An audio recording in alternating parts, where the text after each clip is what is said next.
Lee, welcome in here to the Mix Afternoon Drive, driven by Mountain View Nissan of Cleveland, as we're now live on the radio and also MixTV.tv. One of the things that we have been doing all this week as we're getting ready to wrap this up, of course, tomorrow on Friday, is we've been spotlighting manufacturing in our community. I know that October is National Manufacturing Month, and we thank all of our friends for being a part of that peak performance. They've been a supporting sponsorship of that all during the month. Well, we took this week, we kind of carved out this particular week, starting back on Monday, inviting people from the community to come in, talk about manufacturing and how lucky we are, and really just how much there is around the area.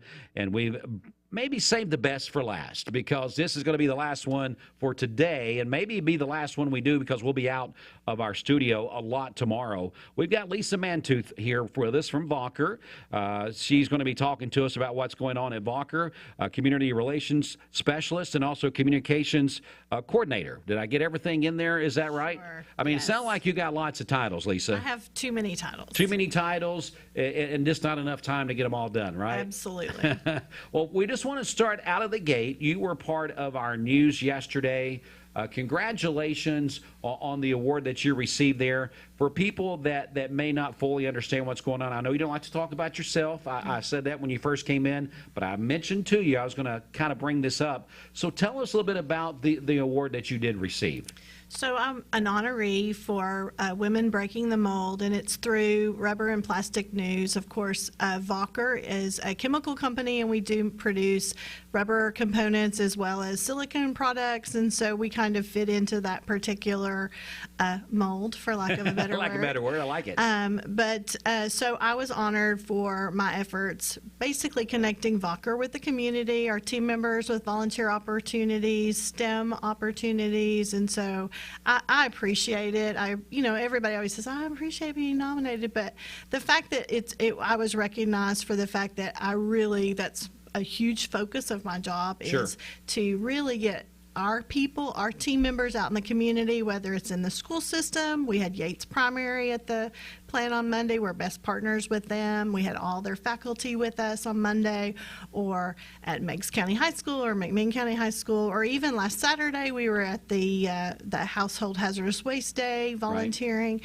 So it's important to me to have our people very active in our community. So just to be recognized for that was very nice. Yeah, it was very nice. I told you we're very, very proud of you and everything that you do in this community, and then also through Wacker as well. Well, let's kind of jump right in here. Manufacturing Week, Manufacturers Month, all that kind of ties itself together here.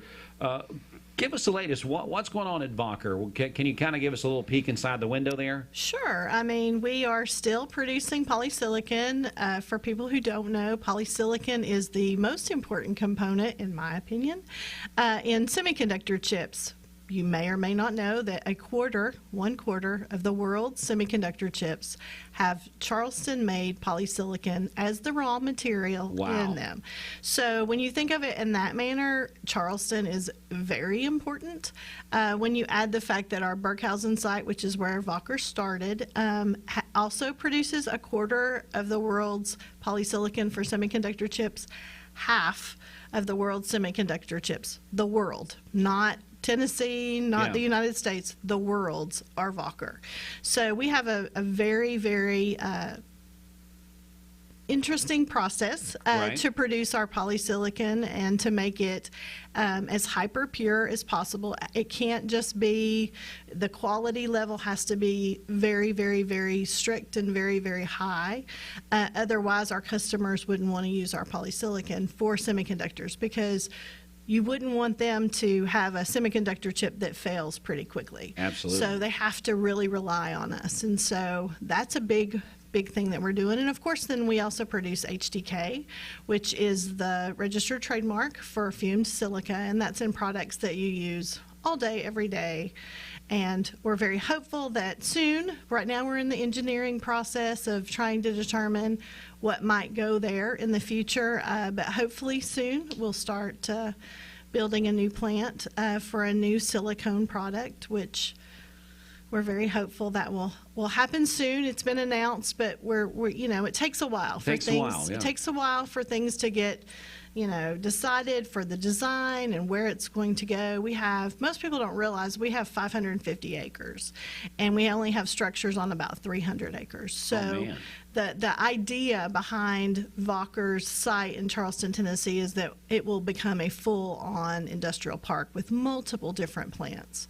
And so all Wacker plants, but different types of products being made there. And so our products are all chemicals, and so they're going to other products. But with HDK, you very well could use our product multiple times a day and never even realize never even know it. Yeah. We've been fortunate enough to be there at Wacker before. I mean, when I say we, the radio station, we've got to come up and do a small sample size tour of what you guys do there. It's been a couple of years ago, and it's just incredible what goes on there on that campus of Wacker. So you mentioned that's kind of where the future looks like. It is very impressive. If you're driving up or down the 75 corridor in the evenings and you look over there when it's about dusk, dark, and you see the Wacker plant there, it's pretty substantial. So we're very honored to have that here in our communities, just right up the road there in Charleston. Now, you mentioned all of this, and of course, with growth would come more opportunities, more jobs at that point, whenever that comes to fruition. So that's another good thing for our community. What is your overall take, Lisa? I know that you're very active in manufacturing. You're out, like you said, community relations. That's kind of what you're all about. What is your take on manufacturing here locally? What would you say to people from the outside? Some of the success, why we're so successful here with manufacturing, and what does that look like to you? Well, I think that 15 years ago, when I worked for the chamber, because I did work for the chamber for a few years, I really began to understand how much manufacturing we have in our community.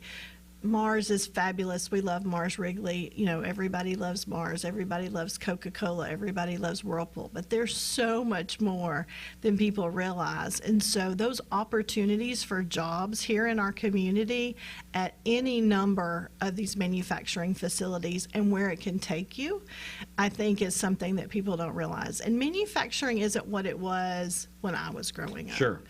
It's very technical. It takes a different type of education level. And for us at Wacker, most people don't realize if you hire in right after high school, and let's say that you don't even go and get a technical degree, or you're just hiring in with a high school diploma or a GED, and you start out as a technical operator. And you have the ability, once you've been there for a year, to potentially go back to school and us help you get to the next level, whatever that may be. And so for us and many other manufacturers, we have a program to where we will pay up to $10,000 a year for people who want to advance their education. Obviously, it has to be within something that would fit within our company, but we have quite a few people that started out, just came right out of high school, and now they're working on a bachelor's degree. Wow. And I would say not just for us, but for other industry as well, they have those particular capabilities. They may not have $10,000 a year, but they definitely have educational opportunities because manufacturing needs employees. And we've got some fabulous companies here in our community, and more coming because of the efforts of the Economic Development Board and Doug Berry and the team at the Chamber. So it's pretty special. I would have never thought, 35 years ago, right, oh, I think I'm going to go into manufacturing. But now, today, I would encourage young people, even people that want a career change, because I had a total career change. I went from, nonprofit into manufacturing, and it's just been absolutely amazing. And the people are wonderful and intelligent, and I've learned so much. And so I would just say to parents out there, as well as students that might be listening, to give it a consideration. Take an opportunity to job shadow, just to learn about different things. You would be surprised at the opportunities that are out there. Lisa Mantooth joins us once again from Wacker, community relations specialist, also communications coordinator there with Wacker. You mentioned STEM a while ago, how you guys get out there and kind of push in that direction. Kind of talk to us a little bit about the school involvement that Wacker is a part of, if you don't mind. Yeah, absolutely. So We are very proud to not just work with the Pie Center or Bradley High School or Cleveland High School, even in Wacker Valley. We do elementary school things. So they have a STEM on the Greenway every year for elementary school students. We're always out there. My team loves to do that. They come up with different experiments that can be done pretty quickly each year based on whatever the theme Bradley County Schools comes up with, and they love doing it. And so I never have a problem getting volunteers for any of those, whether it's STEM on the Greenway, going to the schools themselves. We partner with Charleston Elementary and Parkview and Yates, obviously, as well as Prospect. And I just think it's really interesting to start younger, starting in those elementary school age, to kind of expose them to engineering and chemistry and other opportunities that they might not be, they're thinking about, I want to be a doctor, I want to be a lawyer, right, I want to be on the radio, I want to be on television. But there are so many more opportunities, and by us sending our team members out into the schools, it kind of just gives them an opportunity to see there are other things out there and to explore their imagination.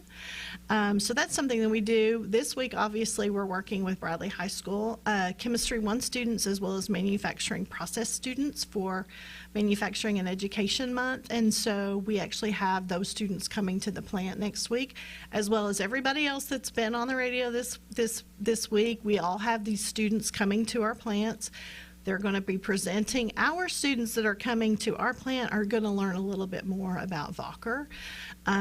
With Chemistry 1 students and Manufacturing Processes 1 students, it's not as easy to have a project for them to complete, right, because it's still so new to them. And so we hope to continue working with them throughout the semester and not just let that end next week. So for us, it's building these relationships with these students, because one day, you never know, they may job shadow with us, go off to college, then they may come back and intern with us, or they may graduate high school and just come to work for us. And so for us, being in those schools, having it prevalent that, you know, here, we are Wacker and this is what we do, it really makes them a little bit more aware, because Wacker is still very new to this community, right, as opposed to Mars Wrigley or someone else, Duracell.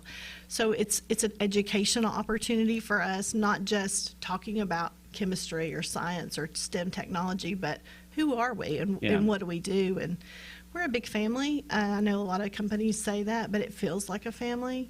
I really enjoy it, and I have come to love it since I've been there. So. Again, Lisa Mantooth joins us from Wacker, talking about Manufacturing Week and what all Wacker does and their involvement in the community. And just furthering what you're saying there, Lisa, that's what makes, I think, manufacturing such an attractive place for outside industries that's coming in, is because they see how much the relationship is being built from elementary, middle school, high school, Pie Center now, all of those things coming together, and the ready workforce, which is what it's really the main thing that an industry is looking for. They're like, if we get there and we build the best plant that we can and we're doing the best things we can, if we don't have people there to work, then all that's just for naught. So that's what I know in manufacturing and everything that all of you guys do in our community. That is on the forefront, is we're going to continue to build from within ourselves to make sure that we have a ready workforce for the future.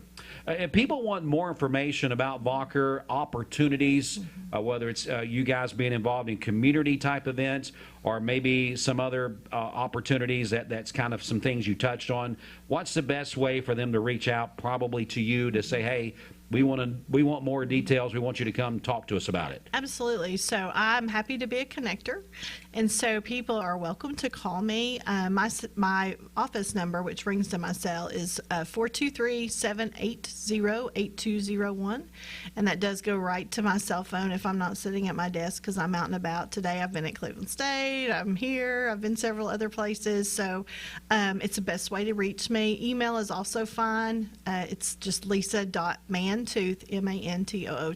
at Wacker.com. And we love opportunities. I had somebody call me today, want to know if I had somebody that could come do Read Across America at Parkview, and I was like, I don't know if I'm available, but I will have someone for you. We'll get somebody, yeah. So yes, I very rarely say no. Well, that's good. I really appreciate Steve was texting me saying doing an excellent job with your interview there. But anyway, we appreciate you coming in. We really love the relationship that Wacker has with our community. And thanks so much for kind of, like I said earlier, kind of giving us a peek in the window, let us see what's going on. It definitely sounds like Wacker is on the move, as we pretty much know in the media, but not everybody does. So it's definitely great things coming down the road once those things are able to come to fruition. Lisa, thanks so much for coming in and sharing with us, and we hope to see you again real soon. Yeah, absolutely. Thank you for having me. You're absolutely welcome. We're going to take a quick break. We'll be back with more in just a moment. Stay right here with us. Mix 104.1 WCLE. This is Tom.